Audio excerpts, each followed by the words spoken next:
কল্পনা করুন এমন একটি ইন্টারনেট যেখানে তথ্য আদান প্রদান হবে আলোর গতিতে এবং তথ্য চুরি করা প্রায় অসম্ভব। এই নেটওয়ার্ককে বলা হয় কোয়ান্টাম ইন্টারনেট। কোয়ান্টাম ইন্টারনেট এমন একটি ইন্টারনেট যা কোয়ান্টাম মেকানিক্সের বিশেষ নীতির উপর ভিত্তি করে তৈরি। এখানে সাধারণ বিটের পরিবর্তে কিউবিট ব্যবহার করা হয়।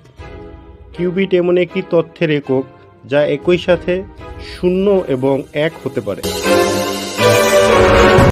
কোয়ান্টাম ইন্টারনেটের প্রধান বৈশিষ্ট্য হল এর নিরাপত্তা।